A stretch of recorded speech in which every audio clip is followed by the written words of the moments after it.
नमस्कार दोस्तों, scary night show YouTube channel पर आपका स्वागत है। आज की कहानी है मौत की गली। एक ऐसी गली जहां रात के अंधेरे में की लोगों की जान चली गई। तो क्या था उस गली में, आइए जानते हैं। रात का समय था और आसमान में घने बादल छाए हुए थे। अचानक बिजली कड़कती और माहौल और भी डरावना हो जाता। मुंबई की एक गली जिसे लोग मौत की सड़क के नाम से जानते थे, सन्नाटा पसरा हुआ था। इस गली में कई लोग अजीब और खौफनाक हादसों का शिकार हो चुके थे। रवि एक टैक्सी ड्राइवर था जो रोजाना इस गली से गुजरता था। एक रात जब वह अपनी टैक्सी लेकर इस गली से गुजर रहा था, अचानक उसकी गाड़ी रुक गई। गाड़ी ठीक करने के लिए जब रवि बाहर निकला तो उसे अचानक महसूस हुआ कि कोई उसे देख रहा है। वह चारों ओर देखता है लेकिन कोई नजर नहीं आता। तभी उसे गाड़ी के शीशे में एक परछाई नजर आती है। वह मुड़कर देखता है लेकिन कोई नहीं होता। डर के मारे रवि तेजी से गाड़ी में बैठता है और उसे चालू करने की कोशिश करता है, लेकिन गाड़ी नहीं चलती। तभी उसे पीछे से किसी के जोर से चीखने की आवाज सुनाई देती है। रवि के होश उड़ जाते हैं और वह तुरंत गाड़ी से बाहर कूद जाता है। वह भागने की कोशिश करता है लेकिन किसी ने अचानक उसके पैर पकड़ लिए। वह चीखता है लेकिन उसकी आवाज कोई नहीं सुन पाता। कुछ ही पलों में रवि का लाश गली में पड़ा मिलता है। इस हादसे के बाद पुलिस जांच के लिए आती है। इंस्पेक्टर अर्जुन इस केस को संभालते हैं।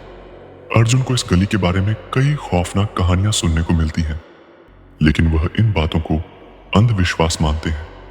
वह जांच शुरू करते हैं और रवि के परिवार से पूछताछ करते हैं। रवि की पत्नी बताती है कि रवि कुछ दिनों से बहुत परेशान था और उसने कई बार कहा था कि उसे कोई देख रहा है। एक हफ्ते बीत चुका था। एक और हादसा होता है। इस बार शिकार होता है एक नौजवान लड़का।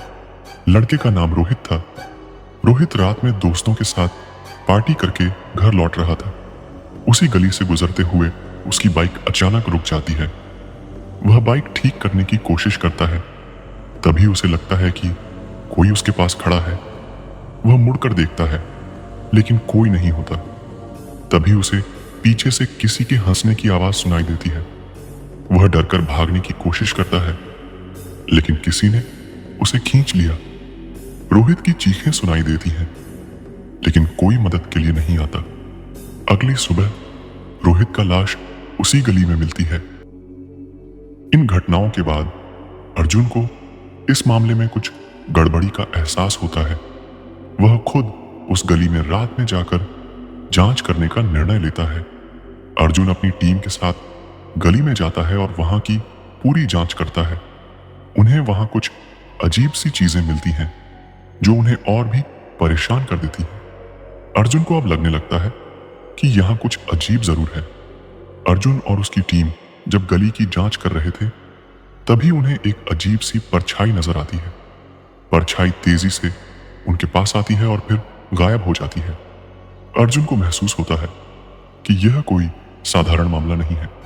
वह अपनी टीम को सतर्क रहने का आदेश देता है और खुद भी चौकन्ना हो जाता है। अर्जुन को गली में एक पुराना घर मिलता है जो सालों से खाली पड़ा है।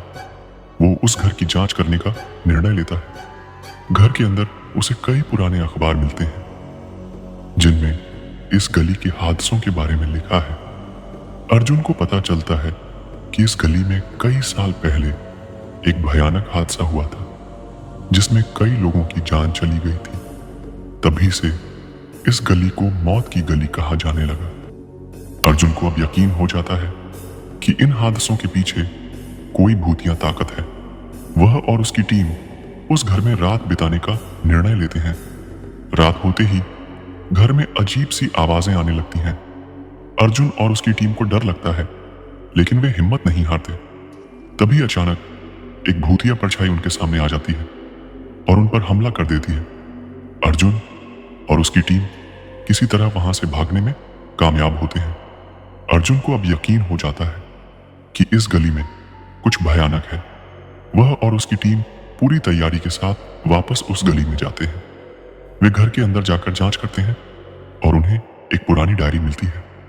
डायरी में लिखा होता है कि इस गली में एक आदमी ने कई लोगों की हत्या की थी और तब से उसकी आत्मा यहाँ भटक रही है। अर्जुन को अब समझ में आता है कि इन हादसों के पीछे उसी आत्मा का हाथ है। अर्जुन जब अपनी टीम के साथ वापस पुलिस स्टेशन पहुंचता है तो वह बहुत चिंतित होता है। उसे समझ में नहीं आ रहा कि वह कैसे इस आत्मा से छुटकारा पाए। उसकी टीम के कुछ सदस्य डर के मारे नौकरी छोड़ने का फैसला करते हैं, लेकिन अर्जुन हार मानने वालों में से नहीं था। उसने फैसला किया कि वह किसी भी कीमत पर इस गली के रहस्य को सुलझाएगा। अर्जुन अपने एक पुराने दोस्त प्रोफेसर शर्मा से मिलता है जो पैरानॉर्मल एक्सपर्ट है। प्रोफेसर शर्मा अर्जुन की पूरी कहानी सुनते हैं और कहते हैं कि इस आत्मा को शांत करने के लिए हमें उसकी अतीत की कहानी समझनी होगी। प्रोफेसर बताते हैं कि आत्मा वहीं भटकती है जहां उसके साथ अन्याय हुआ हो। प्रोफेसर शर्मा और अर्जुन मिलकर पुराने रिकॉर्ड और दस्तावेज खंगालते हैं और वहां के लोगों से पूछताछ करते हैं। उन्हें पता चलता है कि कई साल पहले इस गली में एक आदमी जिसका नाम रामू था, रामू को उसकी पत्नी और बच्चों के सामने बेरहमी से मार दिया गया था। उसकी हत्या के बाद उसकी आत्मा ने बदला लेने के लिए इस गली में आतंक मचाना शुरू कर दिया था। प्रोफेसर शर्मा अर्जुन को सलाह देते हैं कि अगर हमें इस आत्मा को शांत करना है तो हमें रामू की आत्मा से संपर्क करना होगा। अर्जुन और प्रोफेसर रात को फिर से उस गली में जाते हैं। वे रामू की आत्मा को बुलाने की कोशिश करते हैं। अचानक रामू की आत्मा उनके सामने प्रकट होती है और जोर से चिल्लाती है। अर्जुन और प्रोफेसर उसके सामने खड़े रहते हैं और उससे बातचीत करने की कोशिश करते हैं। रामू की आत्मा बहुत क्रोधित होती है और कहती है कि उसे न्याय चाहिए। अर्जुन और प्रोफेसर उसे समझाते हैं कि वे उसकी मदद करने आए हैं। रामू की आत्मा उन्हें बताती है कि उसकी हत्या करने वाले अभी भी जिंदा है और वह तभी शांत होगी जब उन्हें सजा मिलेगी। अर्जुन और प्रोफेसर वादा करते हैं कि वह उन हत्यारों को ढूंढकर उन्हें सजा दिलाएंगे। अर्जुन और प्रोफेसर शर्मा पुराने रिकॉर्ड की मदद से उन हत्यारों की तलाश शुरू करते हैं। उन्हें पता चलता है कि वे हत्यारे अब भी उसी शहर में रह रहे हैं। अर्जुन तुरंत अपनी टीम के साथ उन हत्यारों को पकड़ने के लिए निकल पड़ता है। अर्जुन की मेहनत रंग लाती है और वह उन हत्यारों को पकड़ने में कामयाब हो जाता है। उन्हें पुलिस स्टेशन लाकर उनसे पूछताछ की जाती है। हत्यारे अपना जुर्म कबूल करते हैं और बताते हैं कि उन्होंने पैसों के लिए रामू की हत्या की थी। अर्जुन उन हत्यारों को सजा दिलवाने की पूरी तैयारी करता है। जब हत्यारों को अदालत में सजा सुनाई जाती है तो रामू की आत्मा अर्जुन के सामने प्रकट होती है। वह कहती है कि अब उसे शांति मिल गई है और वह अर्जुन का धन्यवाद करती है। आत्मा धीरे धीरे गायब हो जाती है और गली में फिर से शांति छा जाती है।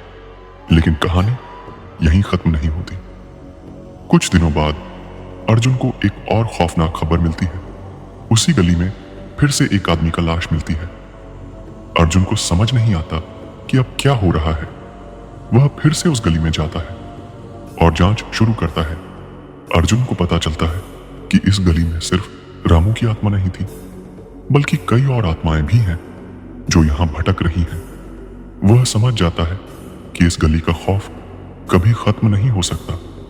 अर्जुन अब इस गली के रहस्य को सुलझाने का संकल्प करता है। अर्जुन अब समझ चुका था कि मौत की गली का खौफ रामू की आत्मा तक सीमित नहीं था। उसने प्रोफेसर शर्मा से सलाह ली और तय किया कि वह इस गली के हर पुराने रिकॉर्ड को खंगालेगा।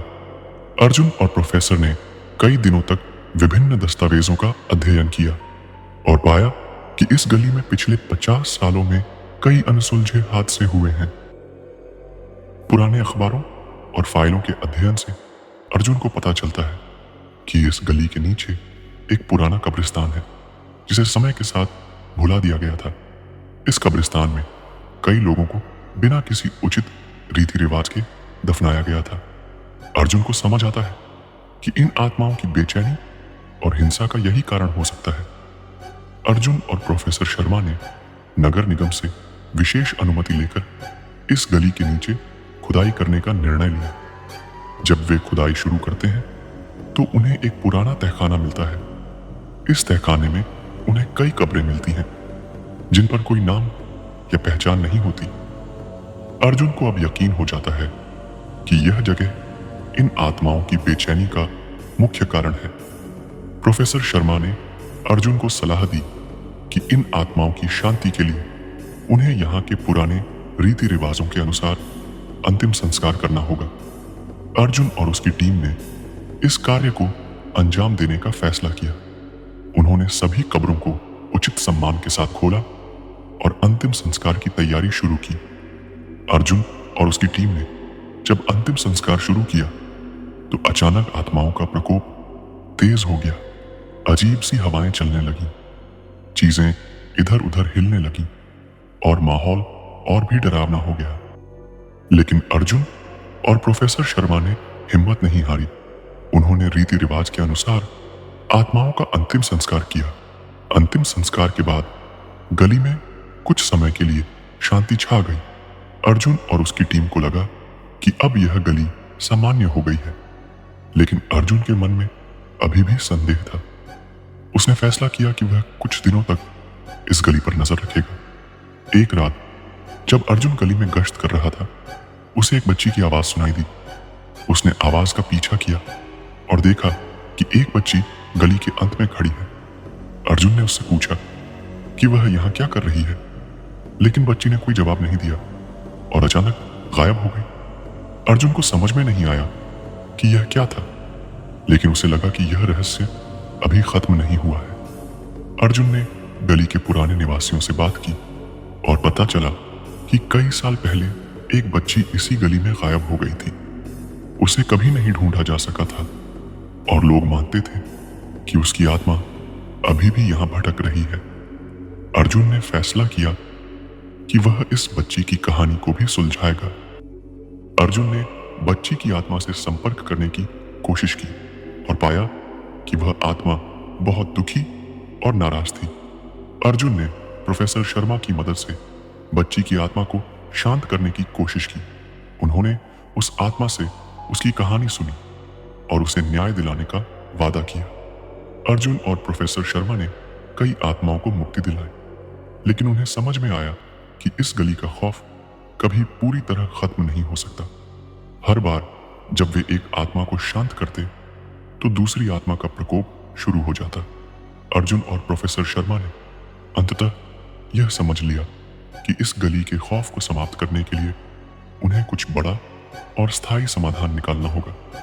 प्रोफेसर शर्मा ने सुझाव दिया कि वे पूरे इलाके को एक धार्मिक अनुष्ठान से शुद्ध करें जो सभी आत्माओं को शांत करने में मदद कर सके। अर्जुन और प्रोफेसर शर्मा ने एक प्रसिद्ध पुजारी से संपर्क किया, जिसने बताया कि इस अनुष्ठान के लिए कई दिनों की तैयारी और पूरे समुदाय की भागीदारी की आवश्यकता होगी। अर्जुन ने पूरे इलाके के निवासियों को समझाया और उनके सहयोग के लिए उन्हें तैयार किया।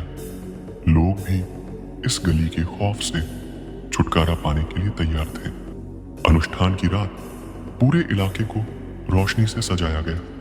लोग पूजा सामग्री और धार्मिक वस्त्रों के साथ एकत्र हुए। पुजारी ने अनुष्ठान की शुरुआत की और मंत्रों का जाप किया। अर्जुन और प्रोफेसर शर्मा भी पूरे समय वहां मौजूद रहे ताकि सब कुछ सही ढंग से हो सके। जैसे जैसे अनुष्ठान आगे बढ़ा, लोगों ने महसूस किया कि माहौल बदल रहा है। हवा में एक शांति और सुकून की भावना फैलने लगी। अचानक लोगों ने देखा कि आत्माओं की परछाई धीरे धीरे गायब हो रही है। पुजारी ने बताया कि आत्माएं अब शांति से विदा हो रही हैं और वे अब किसी को परेशान नहीं करेंगी। अनुष्ठान के अंत में अर्जुन ने देखा कि बच्ची की आत्मा अभी भी वहां थी। उसने बच्ची से बात की और उसे आश्वासन दिया कि उसे अब शांति मिलेगी।